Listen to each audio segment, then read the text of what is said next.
Texas lawmakers are meeting today to potentially crack down on more diversity, equity, and inclusion programs in higher education. What they're expected to discuss that could impact the future of DEI. And congressional lawmakers are preparing to return to Washington this week. How they're getting ready for the change of leadership. Good afternoon. If you like the weather over the weekend, you'll love the weather for the rest of the day. The details coming up in First Warning Weather. In-depth, investigative. This is KXAN News at Noon. Today, Texas senators are once again talking about how to stop colleges and universities from pursuing diversity, equity, and inclusion, or DEI. Thanks so much for joining us today. I'm Avery Travis. And I'm Will Dupree. Right now, the Texas Senate Subcommittee on Higher Education is meeting. The agenda calls for examining programs and certificates at places of higher education that some of the senators are calling discriminatory. According to the agenda sent out by lawmakers, they plan to, quote, expose how these programs and their curriculum are damaging and do not line up with workforce demands. They also plan on making recommendations for any needed reforms. Lawmakers will also look at the availability of advanced placement and dual credit courses offered in high schools. They're taking a look at transfer requirements in order for students to get that course credit and ways to try and streamline the process. First Warning Weather. Let's get a live look now over downtown Austin. A beautiful view from our Austonian camera today. We're entering our lunch hour here, Rich, and for anybody who's going out to head out to pick up a meal, the temperature is going to be pretty warm for them. Oh, yes. You know, temperatures have already reached the 80s in some areas. The normal high today is 73 degrees, and in many locations we have already passed that. And as I said in the headlines, you know, if you like the weather that we had on Saturday and Sunday, then today is another day that you'll appreciate, because this afternoon will be more t-shirts and shorts weather than anything else because of all the sun. The dry air that we have in place warms rapidly, and so that's why we'll be back in the 80s if it hasn't already reached 80 where you are. It's 80 at Cameron, it's 80 at Luling, also at Georgetown. By contrast, 71 degrees at Marble Falls, down to 69 at San Saba. Camp Mabry reporting 77, so right now we're 4 above the normal high. Our dew points have climbed just a little bit into the upper 40s to low 50s across the hill country, mid and upper 50s to some 60s in our I-35 and eastern viewing area. Air a little more moist in parts of Fayette County, where the dew point at LaGrange and at Flatonia is 67 degrees. That's still not so bad, because sometimes you'll get those dew points in the 70s out in Fayette County. Temperature 3 o'clock should peak around 85 degrees. We'll drop into the 50s for most of the area's lows tomorrow morning, but then we're right back into the 80s for our highs tomorrow afternoon. And even with an oncoming cold front, we are still going to find that in most areas by late in the week that the temperatures will still be above normal. So the record for today is 87. Let's please stay away from that. 2 cold fronts are coming. Will we find any rain from that? And I have your pollen count. It's updated from this morning in just a few minutes. Avery? Rich, thank you for tracking it for us. A man accused of being a peeping Tom and breaking into apartments is now in custody. Police in San Marcos arrested Patrick Mendoza. Police say they believe he broke into apartments on Mill Street. They say he touched women inappropriately while they slept. Police say they identified Mendoza as the primary suspect. A license plate reader actually spotted his vehicle and alerted police. He suspected he may be going back to the apartment complex. Our suspicion was confirmed. When officers got there, they set up a perimeter. They found him hiding behind a bush. He fled on foot, was able to make it back to his car, fled in his vehicle. A vehicle pursuit ensued, and he was eventually taken into custody. And Chief Standridge says the license plate technology worked well in this case because Mendoza did not live in San Marcos and drove into the city. Mendoza is charged with burglary of a habitation with intent to commit other felony and sexual assault, among other charges. Well, Congress is back in session this week. Republican lawmakers are now rallying around President-elect Trump and making plans for their new majority, though it still remains unclear which party will control the House. Meanwhile, the Democrats are trying to figure out what went wrong for them during the election. Washington correspondent Hannah Brandt explains.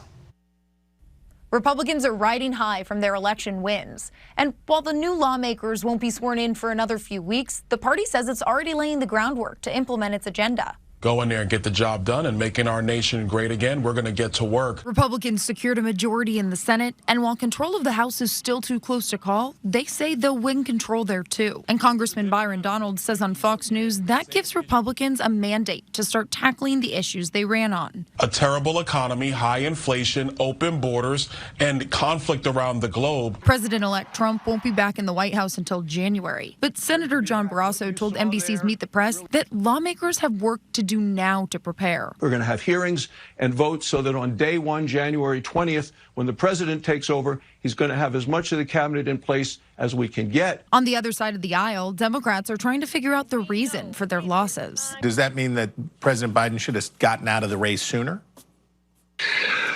Well, as it turned out, the answer is yes. Congressman John Garamendi said on the Hill Sunday on News Nation that his party needs to figure out how to make changes going forward. We're going to take a look. What do we need to do different? And there are many things that we need to do. But Senator Bernie Sanders argues the problem is clear. If you're an average working person out there, do you really think that the Democratic Party is going to the mats, taking on powerful special interests and fighting for you? I think the overwhelming answer is no. And that is what has got to change. Senate Republicans are planning to pick a new majority leader this week, and they're scheduled to hold a secret ballot election to do that this Wednesday. In Washington, I'm Hannah Brandt. Hannah, thank you. Former Immigration and Customs Enforcement Director Tom Homan will serve as President-elect Donald Trump's border czar. Trump announced yesterday that Homan's responsibilities would include the southern border, the northern border, all maritime, and aviation security. The president-elect says he will be in charge of deporting all who gained access to the United States illegally. For months, Trump has pledged to launch the largest deportation operation in the nation's history. Homan previously served as Director of Immigration and Customs Enforcement, or ICE, for the first 16 months of Trump's first term. Trump has also tapped House GOP Conference Chair Representative Elise Stefanik to serve as the U.S. ambassador to the United Nations. Stefanik has been a staunch defender of Israel and its response to Hamas' October 7th attacks.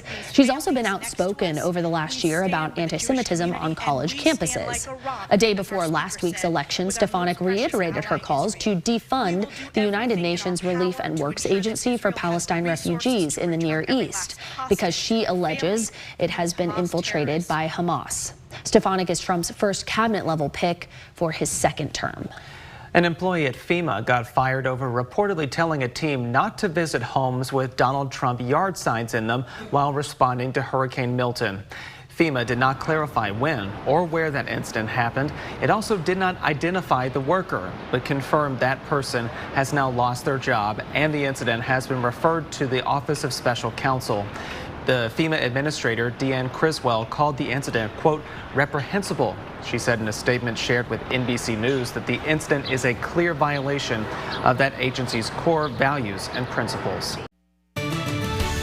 We are looking live out in Lakeway, where we see blue skies and pretty much no wind out there. Rich is tracking for us, and you can see that on display here. It is still and it is heating up. Rich is going to have more on those temperatures coming up for us in our full forecast in just a bit. But today we are celebrating Veterans Day, a day where we remember those who have served in the military.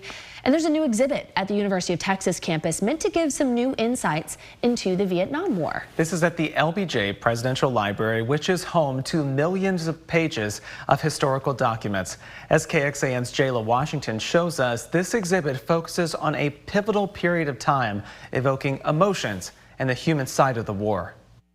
Another standoff may be coming in the big battles expected south of the demilitarized zone. From powerful historical digital files like this editorial from Walter Cronkite in 1968. The bloody experience of Vietnam is to end in a stalemate.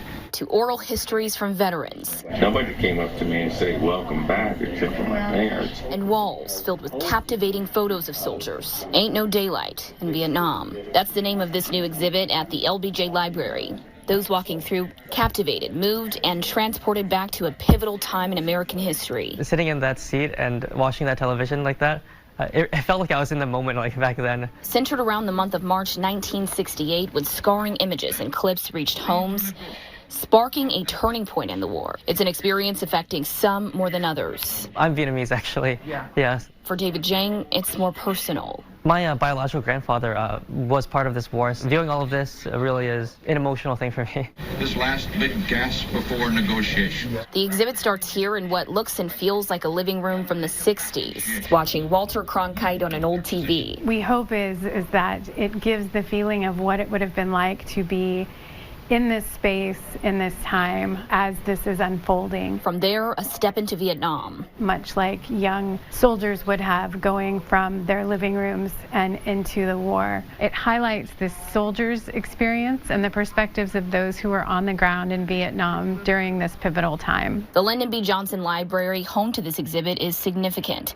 as it's a part of Johnson's presidential administration's legacy, a war that triggered criticism and divide, many lives on the line. You find yourself back in a living room on March 31st of 1968 as Lyndon Johnson announces that he won't be running in the election that year. We thought it was important to look at the human side of the war as opposed to the administrative side. We thought it was time to let veterans speak for themselves and to give them voice. A voice that leads to conversations and reflections. Remembering, honoring, and never forgetting. That's the hope. It's what I expected and more, to be honest. I didn't think it'd be this in-depth. Jayla Washington, KXAN News. Thanks for bringing us that story, Jayla. Outside the exhibit, visitors can see a granite panel with the names of service members killed or missing in just 1 week of March 1968. The panel was originally meant for the Vietnam Veterans Memorial, but it had a small imperfection, so a replacement panel was created. It's now a part of the LBJ Library's permanent collection. Definitely something worth checking out there. Oh, yes. Yeah. Yes. And we know right now, I think they're actually probably just wrapping up. Austin held its Veterans Day parade through downtown. So another way to head out and just honor our service members, both those who are still with us and those who we've lost. I have a suggestion for you, by the way. This has nothing to do with that. You know that we are doing our annual Friendsgiving challenge between the morning team and the evening team. If you are friends with Kristen on Instagram, or if you follow her on Instagram, you must check her post from today. It is called the School Edition. I saw that. Oh my goodness gracious. She's putting this together. I'm watching her put the graphic together in the office when we were getting ready for the 7 o'clock show. It's like, I think I dropped this. It is just, it is so funny. And then after you look at it, please make a donation. Yeah, the showdown is getting intense, I'll tell you what. I feel like we're almost like Switzerland or something. You know, we kind of Here sit in the middle. We're diplomatic. Yeah, we support both and all. Yeah. The weekday morning crew adopted the weekend morning crew, me and Jayla, to be a part of their group. But we see how it is then. But I told them I have to be Switzerland. Yeah. So I did to both. I donated to both at the same time. Show no favoritism at all. Not yet. But if you follow her on Instagram, it's worth looking at. It is funny. Yeah. Let's go. I can't stop laughing at it. I just saw it a few minutes ago. Out to Granite Shoals we go. Whittlesey Landscape Supplies camera view out there. And again, blue skies up above, and we'll stay that way for the rest of the afternoon. There was a drop between 7 o'clock, or not at 7 o'clock, 11 o'clock and noon in our mold count. So the molds are a little lower and out of the high category. And right now they're in medium numbers, and a little bit of a drop expected over the next several hours. Grass is still medium, a little higher than it was earlier this morning. Fall elm and ragweed are still low. High pressure is over parts of the Trans-Pecos region today. It is essentially southwest of the Midland-Odessa area, and that's giving us around the clockwise circulation, that very subtle north wind. Again, as we showed you with the view from Lakeway, there is not much wind to speak of right now. Temperatures will be in the 80s area wide as we get into the 3 to 5 o'clock time frame today. Low 80s for the hill country, mid to a few upper 80s from I-35 eastward. Then overnight, Tonight, we'll drop back into some 50s and 60s. There could be a few 40s. I doubt it, though. But we may drop in some of the low-lying areas of the hill country into the upper 40s. And then tomorrow afternoon, we'll shave maybe a degree or two off of today's highs. But again, with the normal in the low 70s today and tomorrow, we stay above normal, not just for the next 2 days, but it looks like the next at least 7 as well. The humidity in the 30s and 40s now. During the mid to late afternoon, we drop into some 20s and 30s from I-35 westward. 30s and 40s in areas from Milam County down into Fayette County, and then we'll start seeing the humidity levels drop or go back up by about 6. The first of 2 cold fronts will arrive on Wednesday afternoon. As it does, it arrives dry with maybe a few clouds out ahead of it, behind it sunshine, and then we will see dry weather from that front. But there's another front coming, and right now we have it progged to land in parts of the western part of the state, Wichita Falls down to St. Angelo. Some rain out ahead of it could inundate our area for Sunday and Monday, but right now only 1/100th up to 1/10 of an inch, and that's about it.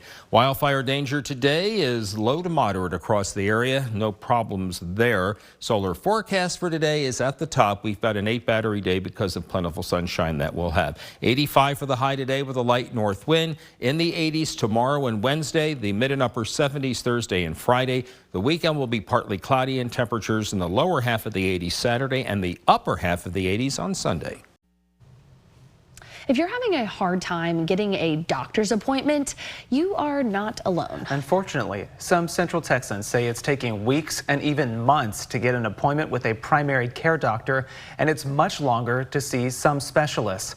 As KXAN investigator Arzo Dost explains, lawmakers are looking for solutions to help with the growing frustrations. Sounds good. John Van Dyke won't miss his appointment. Up until August, he didn't have a doctor. My blood pressure was out of control. He says he eventually had to go to the ER. I lost my insurance and my job during the pandemic, and I just had a hard time, establishing myself afterwards. Van Dyke says part of the problem, he couldn't get an appointment to see a primary care doctor. Every time I clicked on a date in the future, it was just not happening. Craven Rory got an initial appointment to see her OBGYN during the pandemic for an annual exam, but couldn't get in after for a follow-up. She was booked 2 to 3 years out. A recent nationwide study by Tebra, an all-in-one platform for independent healthcare providers, found 33% of U.S. patients have been unable to see a doctor in the past year because of availability, and 19% had to wait 1 to 3 months for a primary care appointment. You wait for appointment 3, 4 or more months for visit the doctor. I know it's incredibly frustrating. Dr. Clay Johnston says he's trying to transform the health system so doctors and the team working with them really get to know the people in their care. He's the co-founder and chief medical officer of Harbor Health, a startup primary and specialty care clinic group with locations across Central Texas. The docs are forced to see many patients in a day and don't have the time and energy to spend with individuals to really focus on how to get them healthier. We give our clinicians much more flexibility. Dr. Johnston says every person who's seen at one of the clinics has a health team customized to their needs and could include a doctor, nurse, pharmacist, specialist, and health coach who can address mental, emotional, and nutritional concerns. He says ultimately the team approach means quicker access to doctors. We support them more in terms of the time they can spend with folks. We support them more in some of the other activities that pull them away from the important parts of, addressing people's needs, being with them in the room, not on computers or with insurance companies. State lawmakers are also looking for solutions. In September, during a Senate Committee on Health and Human Services hearing, healthcare providers talked about physician shortages across the state and the impact. Access to health care is something we have to continually work on in this very large and growing state. We shared concerns from Central Texans with Senator Lois Kolkhorst, who is chair of the committee. She says patients waiting weeks or months to see a primary care physician is unacceptable, and the issue must be addressed. She adds the committee has data from a wide variety of sources, and the next step is to see what solutions look like in the next legislative session, which starts in January. Van Dyke says access to care needs to be a priority. He believes not being able to get a doctor's appointment delayed his care. I wasn't on my medications. It could have been a lot worse. He now has a team at Harbor Health checking on him weekly and making sure he's on track. Thanks, y'all. Have a good day. You too. Arzo Dos, KXAN Investigates. Arzo, thank you so much for that. Now, Dr. Johnston says be your own advocate. He says make sure you have a primary care doctor. And if you can't get in within a few weeks, he recommends calling around. Also, if you have a doctor, try to make the most of your visits. He says nurses and other staff can answer many of your questions, which could mean more time with your doctor. We break down additional solutions, including the need for more state support of programs to train doctors and keep them here in Texas. Just head to KXAN.com and click on this story for those details. In-depth, investigative. This is KXAN News at Noon. Not having enough staff led to backups at the Austin airport over the weekend. That's according to federal aviation leaders. One lawmaker told us being understaffed is not just a vacancy issue, but really a safety problem. The Federal Aviation Administration said Sunday afternoon those staffing issues caused flights coming into Austin to be delayed by about 40 minutes on average. While the Austin airport has gotten busier, consistently breaking records, it has struggled to maintain a full staff. In October, the Austin Auditor's Office released an Aviation Department risk assessment report saying there were persistent understaffing issues at the airport. Representative Lloyd Doggett has called on the airport to make changes before. He sent a letter last year to the FAA urging it to increase the number of air traffic controllers at AUS. He says that problem was the direct cause of Sunday's delays. I think this is a real failure by the Federal Aviation Administrator to address the safety concerns we have here. Today, there were supposed to be 13 air traffic controllers. Instead, there were 8 with no supervisor. The FAA made this delay in flights departing without even notifying the Austin airport. That is unacceptable. By Sunday evening, the FAA said there were no more delays at the airport. In that letter, though, to the FAA, Doggett also called on the agency to expand the airspace level around AUS. He said private planes in particular can get really close to the airspace, causing problems. There was a close call, you may remember, just a few weeks ago on October 18th when a small aircraft entered the path of a commercial plane, getting within 400 feet. Tensions remain high in the Middle East. Israel is now warning its citizens to avoid overseas sporting events. This is after a reported anti-Semitic attack on fans in Amsterdam last week. NBC's Raf Sanchez has the latest from Tel Aviv. Israel is issuing new warnings to its citizens following last week's attack on soccer fans in Amsterdam. The government is urging Israelis to avoid major sporting and cultural events across Western Europe, including Thursday's match in Paris for the Israeli national soccer team, warning of the danger of, quote, planned attacks. President Biden and other world leaders condemning what they called widespread anti-Semitic violence in Amsterdam, with Israelis chased through the streets, in some cases surrounded and beaten. But footage also appears to show some of those Israeli soccer fans attacking people and in some cases chanting racist anti-Arab slurs. Now, this comes as tensions continue in the Middle East. After a year of failed negotiations, Qatar says it is withdrawing as a mediator until Israel and Hamas show seriousness about reaching a deal. There were protests here in Tel Aviv over the weekend by the families of Israeli hostages. Many of them are blaming their own government for the impasse. But Jake Sullivan, the president's national security advisor, saying over the weekend, at this point, it is Hamas rather than Israel who is holding up a deal. Prime Minister Netanyahu, for his part, appears to be looking past President Biden and towards the incoming Trump administration. He is saying he has spoken to President-elect Trump 3 times in recent days, which is more than any other world leader that we know of. Raf Sanchez, NBC News, Tel Aviv. First warning weather. Back here at home, let's take a live look now over downtown Austin, where it is a gorgeous day out there, but it's a little hotter than it may appear on camera. I'm already seeing the temperature there at 80 degrees here in Austin. Rich, warm day out there too. Yeah, you know, we're still above normal. We have a couple of fronts coming. The first one that arrives will drop temperatures just a little bit, but we'll still be above normal. We haven't had that fall air that has settled in that would stick around for the entire season, but we continue to just have these springtime temperatures, and that will continue, I'm afraid, for the next several days. Radar indicating nothing going on, no clouds either. 70s across the hill country right now, mostly the mid and upper 70s, closing in right now to our first 80-degree reading in the hill country at Bertram right now, 79, 76 at Richland Springs.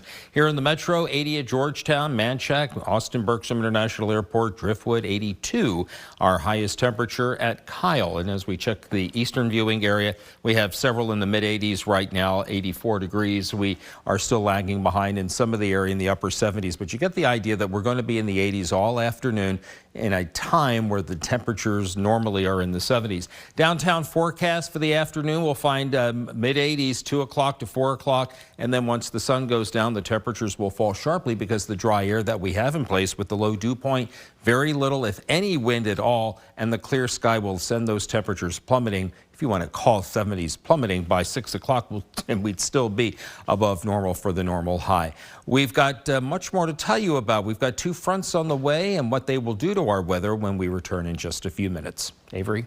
Rich, thank you. It is flu season, but we do have some good news on the horizon, with one strain of the winter illness having possibly gone extinct. Sartaj Singh found out what doctors had to say about this and why you should still get your shot.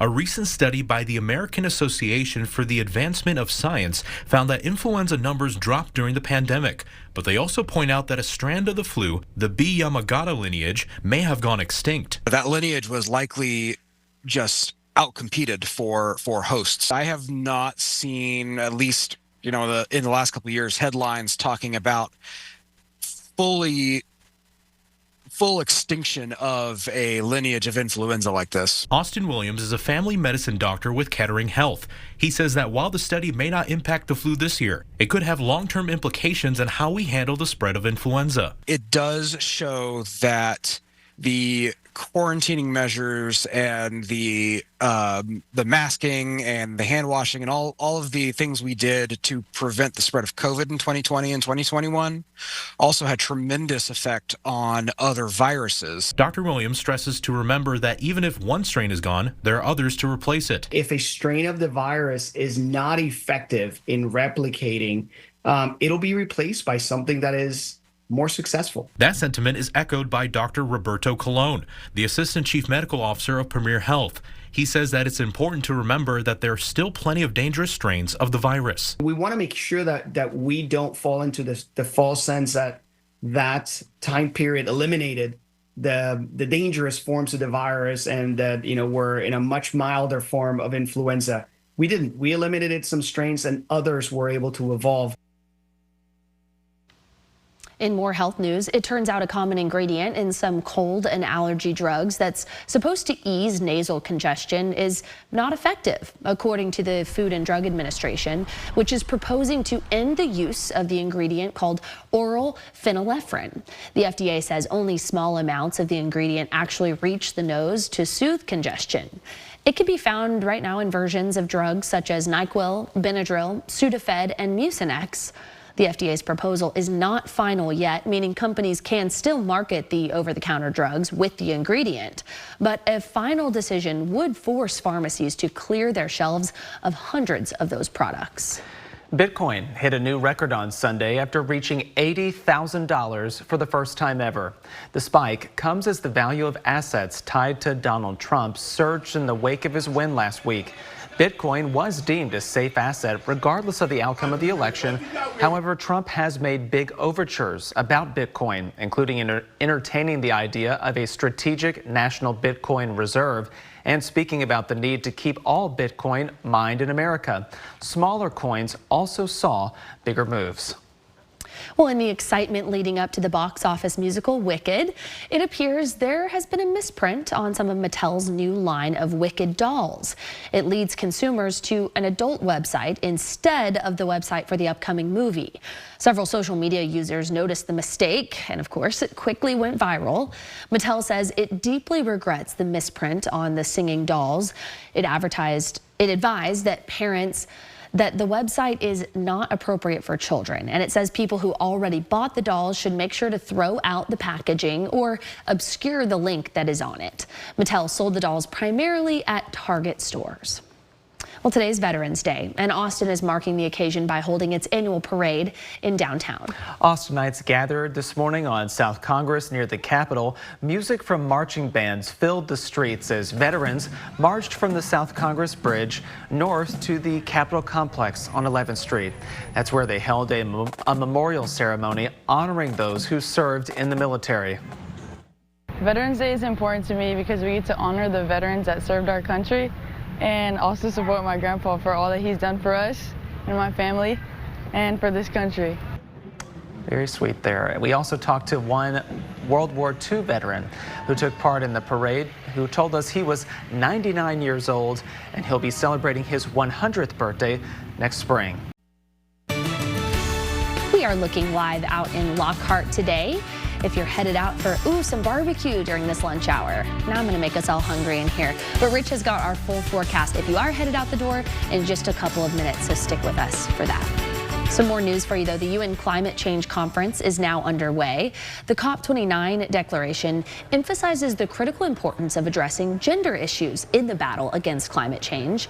It highlights how women are disproportionately impacted by climate change, yet they play a crucial role in addressing its effects.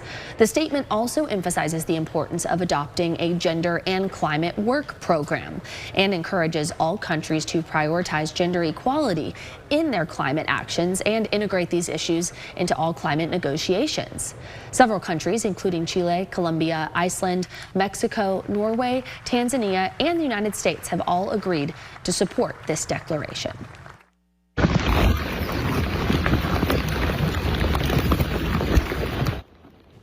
Now that is the sound of one of the largest migrations taking place on Australia's Christmas Island. It's a video, as you can see, that shows the red crab migration season, and millions of these bright red crustaceans are journeying to the ocean to breed.